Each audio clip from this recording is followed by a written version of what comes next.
where instead of abusers running the night, we're going to run the night.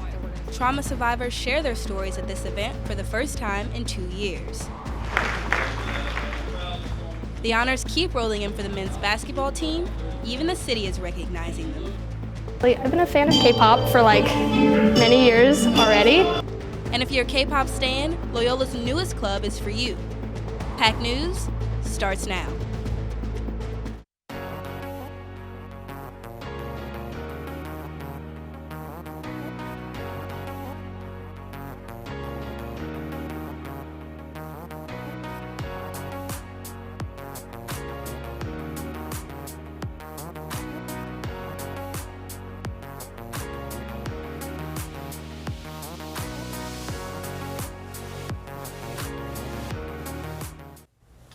Hello and welcome to Pack News. I'm Jabez Berniard. And I'm Valerie Cronenbold. Loyola Student Government Association elections will be held almost a month later than they did in spring 2021. Voting ends on May 3rd, just the days before the final day of spring classes. SGA's Chief of Staff, Robert Morrison III, said the delay came as a result of COVID-19, Hurricane Ida, and the struggle to find an election commissioner. You can meet the candidates this Wednesday from 12:30 to 1:30 in the P Squad to learn more about their platforms and campaign promises. Residents in Arabi and the lower 9th Ward are still dealing with the aftermath of March 24th's devastating tornado. Students looking to help tornado victims can stop by a food drive hosted by the Health Professions Organization and the Minority Association for Pre-Medical Students this weekend in the Dana Center. The organization suggests donating canned goods. You can donate relief items to their table from Tuesday and Wednesday, anytime between 11 in the morning and 3 in the afternoon. And while SGA's elections will be late, 2 on-campus events are back for the first time since the pandemic began. Take Back the Night New Orleans was held on Loyola's campus, giving visibility and resources to survivors of sexual assault and domestic abuse. Here's Brooklyn Joyner with the organizers of the event. I just think there's something really powerful when all the universities are able to come together and we're actually in a physical space and not in a Zoom space. After 2 years of being postponed due to COVID, Loyola's Women's Resource Center hosts the 31st annual Take Back the Night New Orleans with Dillard Xavier and Tulane University. Take Back the Night is a space for survivors of sexual assault and domestic abuse. Taking back what they lost in their trauma, basically. Where instead of abusers running the night, we're going to run the night, and we're going to stand in solidarity. We just want to make sure that survivors feel that they're empowered to do what they want to do. So if they want to report, there's lots of support here for them to report. If they don't want to report, there's lots of support for them too, because it's, that's a very personal decision. So I'm in the horseshoe of Loyola University near Touchdown Jesus, where representatives from different universities showed that they stood in solidarity with victims of sexual assault and domestic abuse. Students and faculty made encouraging t-shirts, listened to the stories of survivors, and learned about resources available to them on and off campus. We have some handouts about how to be a compassionate responder, like a really short briefer. So if you want to be an ally or be someone who supports, it can help you understand maybe support that's more effective and helpful. We provide free services for all survivors of sexual assault, so it doesn't matter when or where it took place. So if there were to be someone who is feeling upset today or they need resources on the aftermath, we were able to provide free services. By the end of the ceremony, everyone lit candles to represent the lives that were lost due to gender-based violence. Hearing all the stories and just sharing tears and hugs and just being a part of something greater, I think, for change and also for individual people and their struggle is really important. I think it's just so great to be back. This is Brooklyn Joyner reporting. Thanks, Brooklyn. This year's Take Back the Night was different. Students didn't march to Tulane University, and it was held in the spring instead of the fall, but the message is all the same. For more information, make sure to visit WRC Loyola on Instagram. The Creative Connect Fair, Career Fair, also came back this semester. Employers and students gathered in the St. Charles Room last Thursday. Ariana Blakely has the story. The Creative Connect Career Fair took place on April 7th, marking the first in-person career fair on Loyola's campus in 2 years. Employers were excited to meet students face-to-face. There's that humanization factor of being able to talk to people, tell them about our community culture. Giving free swag is always a plus too that you don't get at a virtual fair. So we're excited to be back. Students were equally as excited to be back in person. It's the human interaction, the human touch. It's very in and out, very fluid. I know you had to log in, enter into a room, wait for someone to come in. Sometimes they didn't show up. I just think you can have better conversation with them and you can show them your resume and stuff like that. So, yeah. Ariana Blakely, PAC News. There will be a combination of virtual and in-person career fairs next year to accommodate all students looking for a job. If you're sticking around campus for Easter break, dining options on campus will be limited. Subway and Starbucks will be open April 14th and April 18th, and the market will be open every day except for Good Friday and Easter Sunday. All other locations will be closed for the break. The men's basketball team is still riding the high of winning the NAIA National Championship last month after the break. Parker Boyd follows the team to a city council meeting.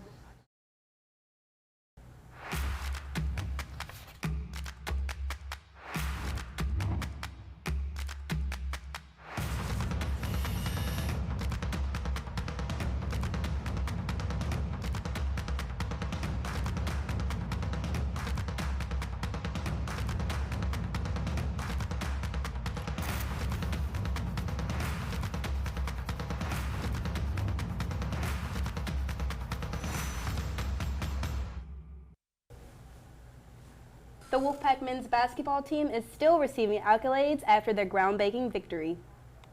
Parker Boyd reports on how the city of New Orleans recognized the team and another member of the Loyola community.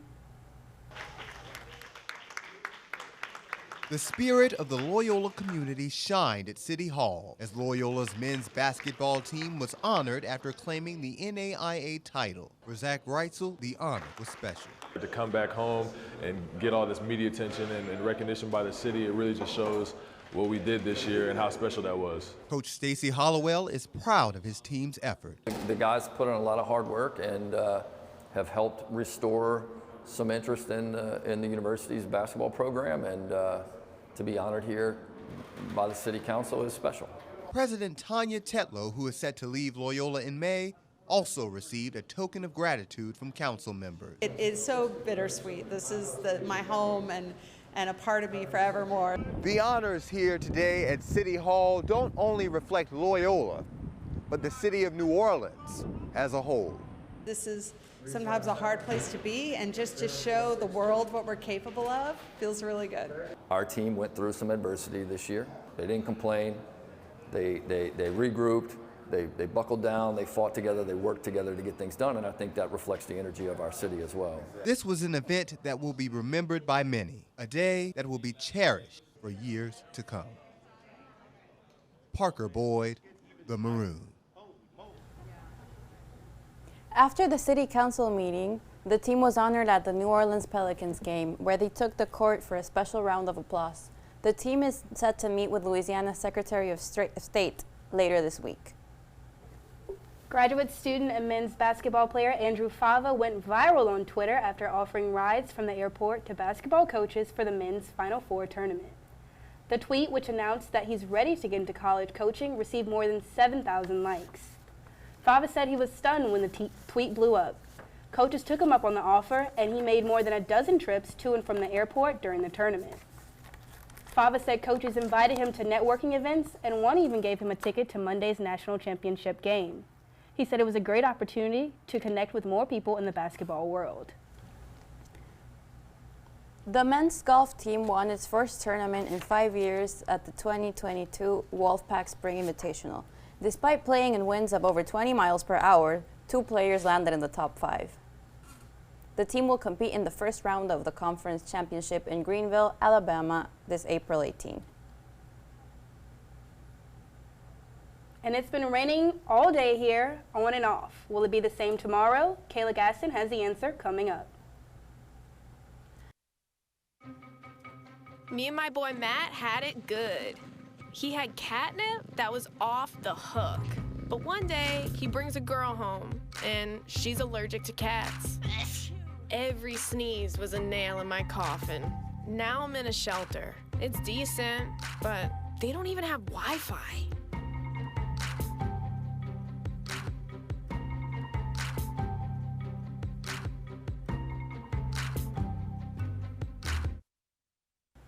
Hello, Wolfpack. My name is Kayla Gaston, and this is your weekly forecast. The sun was shining bright this weekend before the rain clouds came in and took over this morning. So gather up your wet gear for the next 5 days. The rain is here to stay until the sunshine returns this Easter. So that's really good news coming into that holiday. And I want you all to expect temperatures ranging from 79 to 84 degrees. The humidity levels will be above 66% all week, so avoid hairstyles that require hairspray. Again, my name is Kayla Gaston, and this was your weekly forecast. Loyola's Mississippi River Delta Ecology class took a trip to Grand Isle this weekend. Reporter Jackie Gall traveled with the class to learn more about Louisiana wildlife. Iris giganticarola, also known as the giant swamp iris. For Professor Robert Thomas, he spent his birthday this year doing what he loves, showing his students the beauty and the value of the Louisiana coastline. I love this part of the world. It's amazing. Students also saw the remaining damage of Level 4 Hurricane Ida, which hit. Wayne Keller, the executive director at the Grand Isle Port Commission, said as to the recovery, quote, "It's going real slow, but it's about to pick up, I hear." Thomas said that while nature too gets torn apart by these storms, it is all an innate part of Louisiana's coastline ecosystems.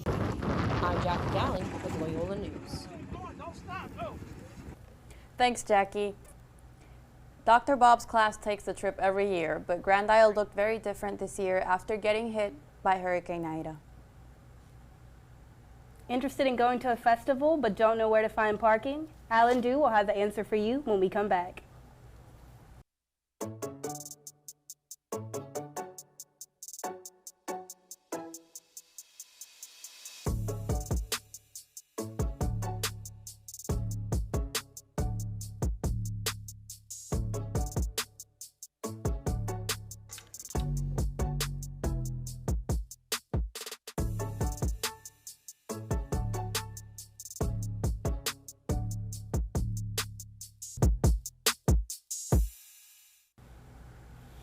Festival season is back, and so is French Quarter Fest.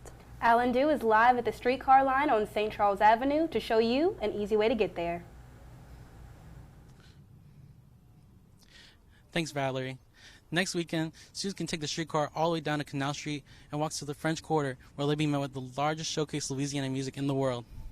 After 2 years, French Quarter Fest is finally back after COVID-19 mandates during the pandemic have finally been lifted. Entry into the festival is completely free, with over 50 vendors and music from the likes of Grammy-nominated Tank and the Bangas and other legends like Irma Thomas, Ricky Lee Jones, the Dirty Dozen Brass Band, and 200 more artists on Thursday, April 21st to Sunday, April 24th. Back to you. In 2019, the festival brought in $190 million to the local economy. This year, 1,700 local musicians will work the festival. Another festival is returning this year, Jazz Fest. For one Loyola student and performer, this fest is one he won't forget. In room 240 on the second floor of the Music and Media Complex Center, you'll hear this.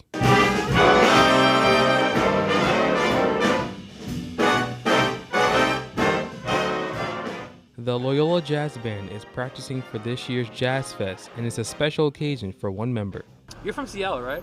Yeah, I'm from the West Coast. I'm from Seattle, Washington. First Jazz Fest? This is my first Jazz Fest. Brennan Tian is an out-of-state student from Seattle and is a two-time member of the band. This is his first Jazz Fest, and he's beyond excited to perform alongside jazz legends. That makes me feel nervous. It makes me feel excited. It makes me feel privileged. I believe we are going to be performing with the great Camille Thurman, who is a member of the Jazz at Lincoln Center Orchestra. In preparation for the festival, the band has been practicing for weeks, but with Brennan, he goes the extra mile. To be satisfied with it, I just want to play along with the recording and feel like I can nail every single part of my part.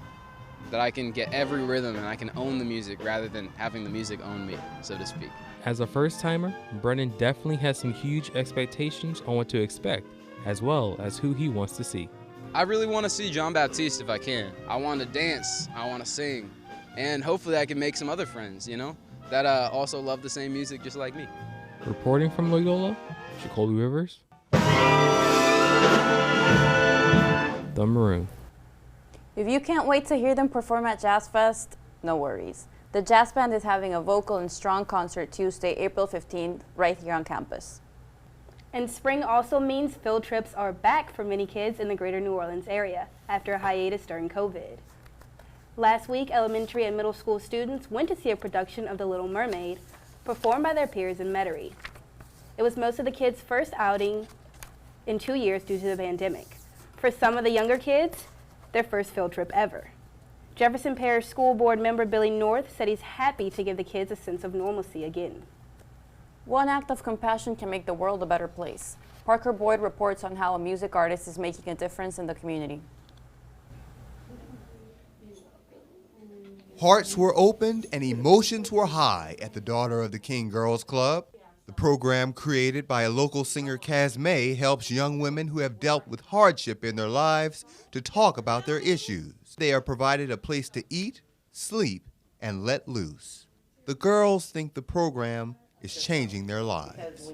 I feel like this program helps girls understand that they have somebody to talk to and that they're not alone. They really support us. They really there for us. They really care, and I like that. I like for people to care. It really showed me that I do have people to talk to other than like just being at home by myself most of the time, because I feel like I can't really trust people, so I'm thankful that I'm able to trust them. The whole point is to be able to say this group of girls started off as little girls, and now look at them, they're women who are impacting the community in a mighty way. Kaz May says that the community should come together in solidarity to make sure that the lives of these young women are changed. If we can come together as a community and support these girls and do the best we can, then we're raising up a new generation that's ready to take over and to be bosses and to be businesswomen and to be great mothers and leaders, and that's what we need. We are daughters of the King. Parker Boyd, The Maroon. To learn more about the program or donate to the Safe House, you can visit daughteroftheking.com. Are you looking to add a new activity to your Thursday nights? Jacoby Rivers takes us to a meeting of Loyola's K-pop dance club after the break.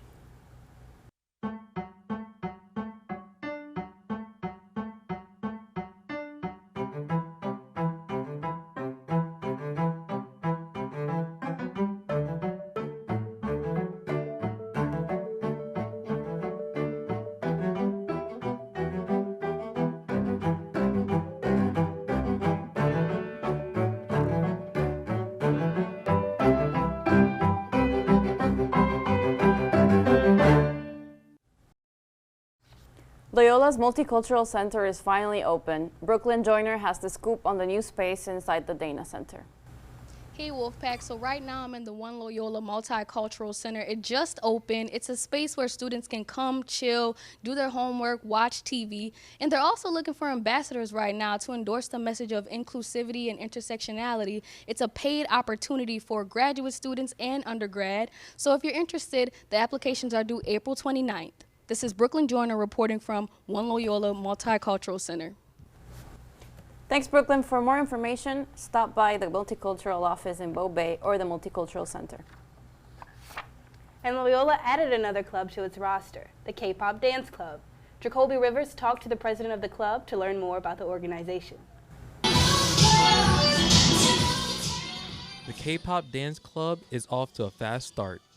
The newly club was made for the sole purpose of two things: lovers of dancing and the Korean pop music genre. And I just fell in love with dancing again over the summer, and I wanted to bring that here, and I wanted to see if anybody else was interested in it, and they were. Monica Vega is the president of the K-pop Dance Club and says getting members to join was a spontaneous act. So I met a friend over near Pier, And then we were talking about dancing. We both bonded over dancing. Honestly, I couldn't tell you how we got people, but we got people.